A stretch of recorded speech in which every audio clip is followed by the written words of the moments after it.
लक्ष्मीनाथसमारम्भां नादयामुनमध्यमाम् अस्मदाचार्यपर्यन्तां वन्दे गुरुपरम्परां यदि राजाय विद्महे श्रीभाषिकाराय धीमहे तन्नो रामानुजार्य प्रचोदयात् ஆழ்வார்கள் திருவடிகளே சரணம் எம்பெருமானார் திருவடிகளே சரணம் ஜீயர் திருவடிகளே சரணம் यो नित्यमच्युतपदाम्बुजयुग्मरुक्मव्यामोगदस्दधितरानतृणाय मेने अस्मद्गुरोर्भगवतोऽस्य दयैकसिन्धो रामानुजस्य शरणं शरणं प्रपद्ये நீரார் கடலும் நிலமும் முழுதுண்டு ஏலார் ஆளும் இளந்தலிமேல் துயிலந்தாய் சீரார் திருவேங்கட மாமலை மேயாராமுதே அடியேர் கருளாயே. எல்லாம் வல்ல ஏழ்மலையான் பெருங்கருணையால் 4000 திவ்ய பிரபந்த பாசுர பதிவேற்றங்களின் வரிசையில் இன்றைக்கு 2581வது நாள் பாசுர பதிவேற்றம். திருமங்கையாழ்வாருடைய திருநெடுந்தாண்டகம் என்கிற பிரபந்தத்தினுடைய 26வது பாசுரம். இந்த முதல் பத்திலே வரக்கூடிய 3ஆம் திருமணியுடைய முதல் 5 பாசுரங்கள் தலைவியானவள் பேசுகிற பாசுரம். தோழி கேள்வி கேட்க அதற்கு 5 பாசுரங்களால் பதிலளித்தாள் தலைவி. இந்த 6வது பாசுரம் தொடங்கி தூது விடுகிறாள் தலைவி என்பதான பாசுரங்கள். முதலிலே தனியன் கலையாமி கலித்வம்சம் கவிம்லோக திவாகரம் யசுகோபி பிரகாசாபி ஆவித்யம் நிகதம் தம வாழி பரகாலன் வாழி கலிகன்றி வாழி குறையூர் வாழ்வேந்தன் வாழியரோ மாயோனை வாழ்வழியால் மந்திரம் கொள் மங்கையர்கோன் தூயோன் சுரமான வேல் நெஞ்சுக்கு இருள் கடி தீபமடங்கா நெடும்பிறவி நஞ்சுக்கு நல்ல அமுதம் தமிழ் நன்னூல் துறைகள் அஞ்சுக்கு இலக்கியம் ஆரணசாரம் பரதமே பஞ்சு கலன்புரி பரகாலன் பணுவல்களே எங்கள் கதியே ராமானுச மொழியே சங்கை கெடுத்தான தவராசா பொங்கு புகழ் மங்கையர்கோன் இந்த மறையாயிரம் அனைத்தும் தங்குமணம் நீ எனக்கு தா மாலை தனி வழியே பறிக்க வேணுமென்ன கோலை பதிவிருந்த கொற்றவனே வேலை அணைந்திரனும் கையாளடியேன் வினையை துணித்தொருள வேணும் துணிந்து. இதோ பாசுரம். தேமருவு பொழிலிடத்து மலர்ந்த போதை தேனதனை வாய்மடுத்து உன் பெடையும் நீயும் பூமருவி இனிதமர்ந்து பொறியில் ஆர்ந்த அருகால சிறுவண்டே தொழுதேன் உன்னை ஆமருவி நிறைமைத்த அமரர் கோமான் அணியெழுந்தூர் நின்றானுக்கின்றே சென்று நீ மருவி அஞ்சாதே நின்றோர் மாது நின்னயந்தாள் என்று இறையே இயம்பி காணே. தேன் வெள்ளம் நிறைந்திருக்கக்கூடிய சோலைபுரத்திலே மலர்ந்துள்ள பூக்களிலே தேனை குடிக்கக்கூடிய நீயும் உன்னுடைய பெட்டையும் அந்த பூவுள்ளே இருந்து இனிமையாக புணர்ந்து மேனியிலே சந்தோஷம் அதிகரிக்க பெற்ற 6 கால்களை உடைய சிறிய வண்டே உன்னை நான் வணங்கி யாசிக்கிறேன்.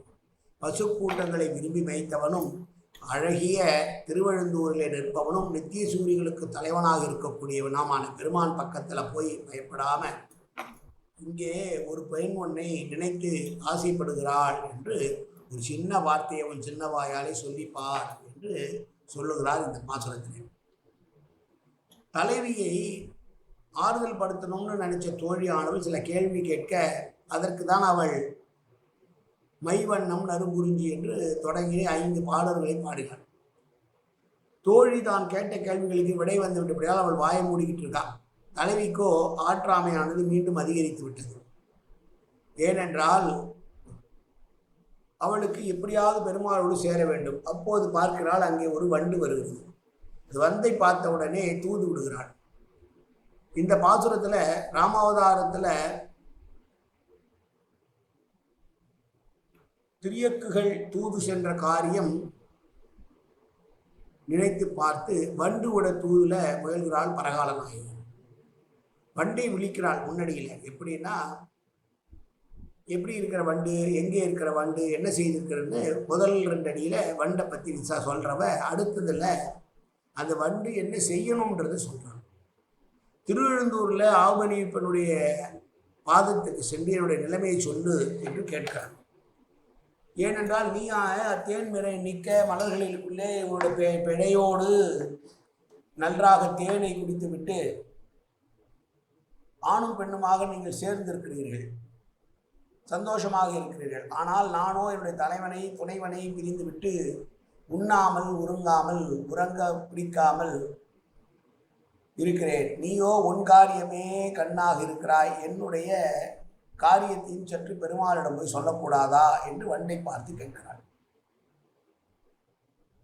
நான் வருந்தி உடல் இழைத்து பெருமாளை நினைத்து நினைத்து ஏங்கி கொண்டிருக்கிற போது மென்மலர் பள்ளி வெம்புல் பள்ளியாலோரோ என்று நான் கிடக்கிறேன். இந்த வண்டு மாத்திரம் மலர்களில் ஏறி சந்தோஷமாக இருப்பது அப்படின்னா நம்மை போல அது விரக வேதனைப்படாமல் துணையை பிரியாமல் மலரிலே எப்போதும் மதுவை படித்து கொண்டு இருக்கிறதே என்பதனாலே போக்கியமான வஸ்தான் அந்த பூ மீது கூட எனக்கு வெறுப்பு வந்து என்னுடைய மேனியோட நிறம் இழந்து நிற்கிறேன். ஆனால் என்னை நீ உன்னுடைய துணையாக பார்க்க வேண்டாமா? நீ உன் துணையோடு இருப்பது போல் நான் என்னுடைய துணைவனோடு இருக்க வேண்டாமா? அதற்கு நீ தூது சொல் என்று சொல்கிறான். உள்ளம் கழிந்திருக்கக்கூடியவர்களுக்குள்ள தடாகத்தில் உரிய தேன் எனப்பட்ட பகவத் விஷயம் இருக்கிறது. மதுவை விரும்பியும் போந்தே எண்ணம் சென்னும் பொன்வண்டு உணதடி போதிலும் சீரான் தெளிதியன் உண்டு அமர்ந்திட வேண்டி என்று ஆச்சாரிய பாதார விந்தத்தினுடைய சேவையை மது குடிப்பதற்கு ஒப்பாக சொல்கிறார். உயர்ந்த கதிக்கு ஸ்தானமாக 2 சிறகுகள் இருக்கிறது. அது கர்மேந்திரம் ஞானேந்திரம் இருக்கிற மாதிரி சொல்கிறாங்க. ஸ்ரீ வைஷ்ணவர்களை பொதுவாகவே வண்டுன்னு சொல்கிற வழக்கம் உண்டு. அப்படிப்பட்ட ஸ்ரீ வைஷ்ணவனை நோக்கி நீங்கள் பெருமாளுடைய பாதடியிலே உட்கார்ந்து கொண்டு என்னை பற்றி சொல்ல வேண்டாமா என்று வண்டு என்று சொன்னாலும் உருவகப்படுத்தினாலும் கூட அது ஸ்ரீ வைஷ்ணவர்களை பார்த்து சொல்வதாக பாசம். வேதம் வல்லர்களை கொண்டு விண்ணோர் பெருமான் திருப்பாதம் பணிவது சம்பிரதாயமாக இருப்பதனாலே போது கூட்டல் தேன் போதை தேன் பூவிலுள்ள தேன் என்று பொருள். அருகால் சிறுவண்டே தொழுதேன் உன்னேன்னா வண்டுக்கு 6 கால் உள்ளது. அதைக்கு சாதாரணம் தானே, அதுக்கு எதுக்கு இங்கே விசேஷமாக சொல்லணும்னு கூட 2 கால் 4 காலாகவுமே விரைந்து செல்லும் போது அருகால் பெருக்கப்பெற்றவை உன்னுடைய பாகியத்தை எண்ணி என்று நான் என்ன சொல்லுவேன்? 2 கால் இருக்கும்போது இவ்வளோ வேகம்னா 4 கால் அதோட வேகமாக இருக்கும், 6 கால் இன்னும் வேகமாக இருக்கும்ல. உடனே 6 கால் எடுத்துனா நீ உடனே போய் சொல்லக்கூடாதா? சில ஆச்சாரியர்கள் என்ன சொல்கிறாங்கன்னா, வண்டு செல்லுவதற்கு சாதனம் சிறகை என்று கால் இல்லை, அது வண்டு பறக்கிறதுக்கு சிறகு தான் தேவை, வழி காலை பற்றி பிரச்சனை கிடையாது. அதனால் அருகால் என்பது மடைமொழிக்கு அங்கே எப்படி கருத்து உரைத்தது செல்லாது என்று பட்டர் என்ன சொல்றார்? தொழுதேன் உன்னை என்று மேலே இருக்கிறனாலே என் தலையிலே வைப்பதற்கு 6 கால்கள் உண்டான பெற்றது என்று சொல்கிறார். உன்னுடைய சம்பந்தம் எனக்கு வேணும், உன் காலை தலைமையில் வை. தூது சென்று மீண்டு வந்தால் வண்டினை கால்களை என் தலை மீது நீ வெறிய வைத்துக் கொண்டு கூத்தாடலாம், அதற்கு சேர இங்கே கருத்துரைக்கும் பேர் பொருத்தம் என்று பட்டர் பிரானுடைய வார்த்தை. எங்கானால் அழங்கி வாயரை தேர்ந்தினி தமரும் செங்காமல மடனாராய் திருமூழி களத்துறையும் கொங்கார் பூந்துழாய் முடியன் குடக்கூத்தார்கென்றே தூதாய் நும் கால்களின் தலைமேல் கொள்வதே நுமரோடே என்று திருவாய்மொழியிலே பாசனம். திருமூலி களத்திருக்கிற பெருமாள்கிட்ட போய் பேசும்போது பூந்துழாய் என்ற துளசி மாலை அணிந்திருக்கிறவனுடைய தலையிலே இருக்கிறாயே, அப்படி குடக்கு கூத்தாடியனுடைய பெருமாளை எவன் தொழுகிறானோ அவனுடைய பாதமானது என்னுடைய தலை மீது என்று சொல்கிறார். சிறுவண்டேன்னு சொன்னதுனால சின்னதாக இருப்பதும் ஒரு பாக்கியம். அனுமான் நிலைமைக்கு தூது போன போது சில இடங்களிலே தன்னுடைய உருவத்தை ரொம்ப சின்னதாக்கிட்டு உள்ள போனார். ஏன்னா பெருசாக இருக்கணும்னா சில இடங்களில் சரியாக வராது, சிறிதாக இருப்பது சில இடங்களிலே மிகவும் ஆச்சரியமாக இருக்கும். அனுமானின் எங்கே இந்த குரங்கு வந்தது என்று எல்லாரும் பார்க்கும்போது வண்டாயிலே தோளினை மேலும் நன்மார்பினை மேலும் சுடமுனிலும் தாளினை மேலும் புனைந்த தந்துழாய் மாலையில் இஷ்டமானது ஒரு இடத்தில் கொண்டு வார்த்தை சொல்லலாம் என ஜென்மம் ஒன்றோ உன்னது என்று விசேஷமாக. ஏன்னா வண்டா இருக்கிறதுனால என்னன்னா அது எங்கே ஒன்றா போய் பெருமாளுடைய மாரில் உட்காரலாம், தோரில் உட்காரலாம், அதோடைய துளசி மாலை மேலே உட்காரலாம், எங்கே ஒன்றா உட்காரலாம். அது ரொம்ப சின்னதாக இருந்தால் ஒரு விசேஷம். பகவத் விசேஷத்திலேயே மயங்கி கிடக்கிற பூவே என்று பாகவதனை பற்றி சொல்லி அப்படி இருக்கும்போது பூ மருவி அனந்தமர்ந்து பொறியிலார்ந்து அருகால் சிறுவட்டே என்று சொன்னதற்கு காரணம், நீ உன்னுடைய தலைவனை விட்டு பிக்காமல் இருக்க, நான் என் தலைவன்ட்டு எப்போ வர போறணும், உன் காலில் நான் விழுகிறேன், எனக்கு அது பணி. ஏனென்றால் பகவான் காலை விட பாகவதல் காலில் விழுவது என்பது மிகவும் சிரேஷ்டம். வண்டு கேட்குது, என்ன நீ எதுக்கு காலில் வந்து கேட்கணும், உன்னோட விஷயத்த சொல்லுன்றதுனால தான் சொல்கிறா.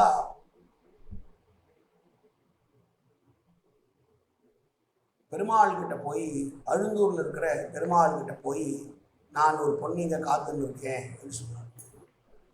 எம்பெருமான் பிரிந்து போகும்போது சேல் புகழும் திருவரங்கம் நம்மூர் என்றும் புனலரங்கம் நம்மூர் என்று சொல்லி போய் திருவரங்கத்துக்கு போயிருக்க. பெருமாளே சொல்லிட்டார் நம்ம ஊர் திருவரங்கம் தான் சொல்லிட்டு போயிருக்கும் போது நீ எப்படி திருவனந்தூருக்கு போய் தூது போக சொல்ற அப்படின்னு கேட்டா, புனலரங்கம் ஊர் என்று போயினாரே என்று உண்மைதான். ஆயினும் பிரிந்து போனவர் முழுதும் போயிருக்க மாட்டார். திருவனந்தூரை போய் தங்கிட்டு அங்கே கொஞ்ச நாள் நிறுத்திட்டு தான் மறுபடியும் ஸ்ரீரங்கம் போயிருக்கணும்.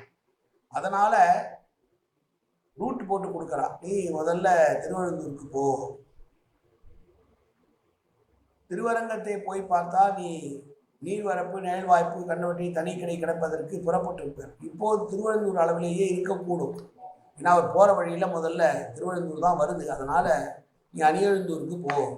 அவர் சிங்கப்பூர் திருவரங்கத்துக்கு போய் படுத்துக்க போகிறாருன்றது தெரிந்தாலும் கூட முதல்ல இங்கே நின்று கொஞ்சம் ஆசுவாசப்படுத்திட்டு தான் போகிற வழியில் திருவனந்தூர் இருக்கிறதுனால திருவனந்தூருக்கு போ. நீ இன்னைக்கே போ, நாளைக்கு போகிறேன்னு சொல்லக்கூடாது. நான் இல்லையானால் அவன் தான் இருக்க போகிறானோ, இருண்டு தலையும் அழிந்த பின்பு நீ எங்கு சென்று யார் பக்கத்தில் இல்லை என்ன சொல்ல போகிறாய்?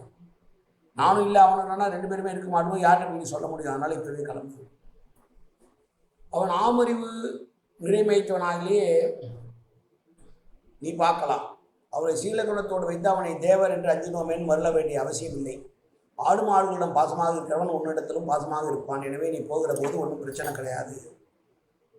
அவருக்கு அறிவிக்க வேண்டும் வார்த்தை என்னன்னா, ஒரு மாது நின்று நயந்தாள் என்று என் பெயரை சொல்ல வேண்டாம், ஒருத்தின்னு சொல்லாத அவர் தெரிஞ்சுப்பார் நான் தான். எனக்கும் அவருக்கும் அவ்வளோ சம்பந்தம் உண்டு. அதனால் நீ ஒருத்தின்னு சொன்னால் போதும், யார் இவ என்ன பேரெல்லாம் சொல்ல வேண்டியதில்லை. ஓர் மாதுன்னு சொன்னாலே போதும், அவரை என்ன புரிஞ்சுப்பார். அவள் தான் உன்னுடைய பாதத்தையே சேமித்து கொண்டிருக்கிறாள் என்று சொல்லு. பரமபுருஷனை உன்னை ஆசைப்பட்டான்னு சொல்லு. பரத்துவத்தில் அவருக்கு ஆசை இல்லை, யூகத்தில் தான் ஆசைப்பட்டா. விபவ அவதாரங்களிலே ஆசைப்பட்டுகள், அந்தராத்மியிலையும் அவள் ஆசைப்படலை. ஆசைப்படுறதுக்குரிய அர்ச்சாவதார திருமேனியில் மட்டும்தான் அவள் ஆசைப்படுகிறாள்.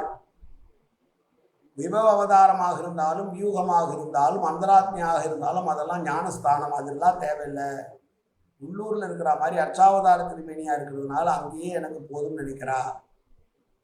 முற்ற முடிய வார்த்தையை சொல்ல வேண்டுமோ நீனா, சிறுவாயை திறக்கும் போதே உன்னை அவர் எங்கனம் கொண்டாட போகிறார் பார்.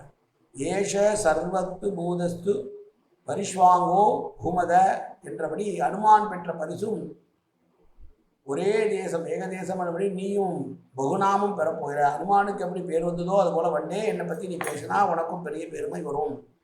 அதை நீ அனுபவத்தில் பார்த்துக்கோ.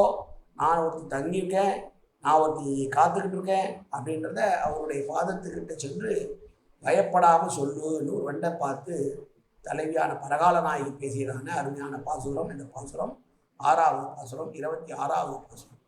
மீண்டும் ஒருவரை பாசுரம். தேமருவு பொழிலிடத்து மலர்ந்த போதை தேனதனை வாய்மடுத்து உன் பெடையும் நீயும் பூமருவி இனிதமர்ந்து பொறியிலார்ந்த அருகால் சிறுவண்டே தொழுதேன் உன்னை ஆமருவி நிறைமைத்த அமரர் கோமான் அணியெழுந்தூர் நின்றானுக்கு இன்றே சென்று நீ மருவி அஞ்சாதே நின்றோர் மாது நின்னயந்தாள் நின்றினையே ஏர்மி காணினே. காயன வாச்சா மனசேந்திரி வாப்ஜாப்தனாவா பிரகதேசுவாவாது கரோமேத்தன் சகலம் பரஸ்பிசிம நாராயணாயே சமர்ப்பயாமி. உடலாலும் உள்ளத்தாலும் வாக்காலும் சகலவிதமான பாபங்களும் தோஷங்களும் நிறைந்ததாக உலகத்துடைய போதிலும் அடியேன் செய்கிற நல்வினையோ தீவினையோ அத்தனையும் உன்னுடைய கமலமலர் பாதங்களில் சமர்ப்பிக்கிறேன் கண்ணா. காத்தொருவாய் கண்ணா, ஏற்றுக்கொள்வாய் கண்ணா. எப்போதும் திருநாமம் கண்ணா கண்ணா கண்ணா என்று நாவில் வருவதற்கு அருள்வாய் கண்ணா. சர்வத்திர கோவிந்தநாம சங்கீர்த்தனம். கோவிந்தா கோவிந்தா கோவிந்தா கோவிந்தா கோவிந்தா கோவிந்தா கோவிந்தா கோவிந்தா கோவிந்தா.